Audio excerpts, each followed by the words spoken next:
ഇന്ന് നമ്മുടെ ചേട്ടന്മാരാരും ഇല്ലാണ്ട് ഞാനും ഗീതും മാത്രമായിട്ട് ഒരു കറക്കം കറങ്ങാമെന്ന് വിചാരിച്ചു. അപ്പോൾ ഏട്ടനാണെങ്കിൽ ഒരുപാട് ഇൻസ്ട്രക്ഷൻസ് തരുന്നുണ്ട്. ബസ്സിന് പോകാനുള്ള പൈസ ഒക്കെ തന്നിട്ടുണ്ടായിരുന്നു. ഞങ്ങൾ ബസ്സിന് പോകാൻ വേണ്ടിയിട്ട് ബസ് സ്റ്റോപ്പ് വരെ ടൂ വീലർ വെച്ച് പോകാനുള്ള പ്ലാനായിരുന്നു. ടൂ വീലറിൽ കയറി ബസ് സ്റ്റോപ്പ് എത്താറായപ്പോഴാണ് ഒരു ചിന്ത, എന്തുകൊണ്ട് നമുക്ക് ടൂ വീലറിന് തന്നെ ഈ പറഞ്ഞ സ്ഥലത്തേക്ക് പോയിക്കൂടാ, തിരിച്ച് വീണ്ടും ഇവിടേക്ക് വന്ന് ഹെൽമെറ്റൊക്കെ എടുത്ത് ചേട്ടന്മാരോട് പെർമിഷനൊക്കെ ചോദിച്ചിട്ട് ഞങ്ങൾ പോയി. എൻ്റെ ലൈസൻസ് എടുത്തിട്ട് 8ാമത്തെ വർഷം കണ്ട 8-9 വർഷമായി. ഇതുവരെ ഞാൻ വലിയൊരു ജംഗ്ഷനിലേക്ക് വണ്ടിയും കൊണ്ട് പോയിട്ടില്ല. ഏട്ടനാണെങ്കിൽ ഒറ്റയ്ക്ക് തന്നെ എവിടേക്കെങ്കിലും വിടാൻ ഭയങ്കര പേടിയാണ്, പ്രത്യേകിച്ച് ടൂ വീലർ. കാരണം ഇൻഡിക്കേറ്റർ ഇടേണ്ടടുത്ത് ലെഫ്റ്റ് ഇടേണ്ടടുത്ത് റൈറ്റ് ഇടേണ്ടടുത്ത് ലെഫ്റ്റ് ഇടും, അങ്ങനെയാണ്. ഇപ്പോൾ റീസെൻ്റ് ആയിട്ടാണ് പോയി ഭയങ്കര എക്സ്പീരിയൻസ് ആയത്. നമ്മളിങ്ങനെ വന്നില്ലേ പഠിക്കുന്നത്. അങ്ങനെ ഞങ്ങൾ വൈമാൾ വരെ വീട്ടിൽ നിന്ന് ടൂ വീലറിന് ഒറ്റയ്ക്ക് പോകുന്നു.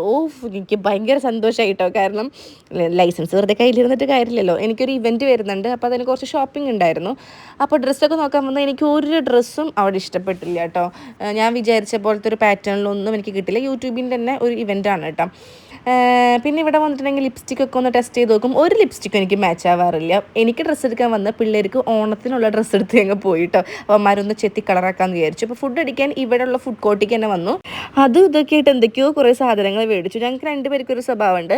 ഇപ്പോൾ കഴിക്കുന്ന നേരത്ത് മല മറിക്കുന്നു നമ്മൾ വിചാരിക്കും, പക്ഷേ 2 വായ കഴിക്കുമ്പോഴത്തേക്കും ഞങ്ങളുടെ വയറ് നിറയും. ഇത് ആദ്യം കൊണ്ടുവരുമ്പോൾ ഞങ്ങൾ വിചാരിക്കും ഇങ്ങനെ ഇത് നമുക്ക് തികയില്ല. ഇങ്ങനെയുള്ള ഒരുപാട് കുട്ടികളുണ്ടെന്ന് എനിക്കറിയാം കേട്ടോ. പിന്നെ അവിടെ സൂപ്പർ മാർക്കറ്റിൽ കയറിയിട്ട് നമ്മൾ അതും ഇതും സാധനങ്ങൾ, പ്രത്യേകിച്ച് പിള്ളേർക്ക് ടിഫിനും ലഞ്ചും കൊണ്ടുപോകേണ്ട കാര്യങ്ങളാണ്. ബസ്സിനായിരുന്നെങ്കിൽ ഇതൊക്കെ ചോന്ന് ഞങ്ങൾ പോകേണ്ടി വന്നേരെ. നമ്മുടെ പിള്ളേർ ഒരു സമയമാവുന്നത് വരെ നമുക്ക് ഒറ്റയ്ക്ക് പോകാൻ പറ്റിയിരുന്നില്ല. അന്ന് നമ്മൾ പറയായിരുന്നു സ്കൂളിലേക്ക് പോകുന്ന സമയമാവട്ടെ നമുക്ക് പൊളിച്ചടക്കണം. ആ പൊളിച്ചടക്കൽ ഇപ്പോൾ തീർത്തുകൊണ്ടിരിക്കുകയാണ് കേട്ടോ. ഞങ്ങൾ 2 പേരിട്ടിരിക്കുന്ന ഡ്രസ്സ് എങ്ങനെയുണ്ട്, നല്ല രസമുണ്ടല്ലോ. ഇത് രണ്ടും എൻ്റെ ഡ്രസ്സ് തന്നെയാണ്. അവൾക്ക് ഭയങ്കര ഇഷ്ടമാണ് ഈ ഒരു ഡ്രസ്സ്. ഇത് ഞാൻ ടാഗ് ചെയ്ത് കൊടുക്കുക. വീട്ടിലേക്ക് വന്നിട്ട് മാർക്കറ്റിൽ നിന്ന് മേടിച്ച കുറേ സാധനങ്ങൾ ഇത് കഴിക്കായിരുന്നു.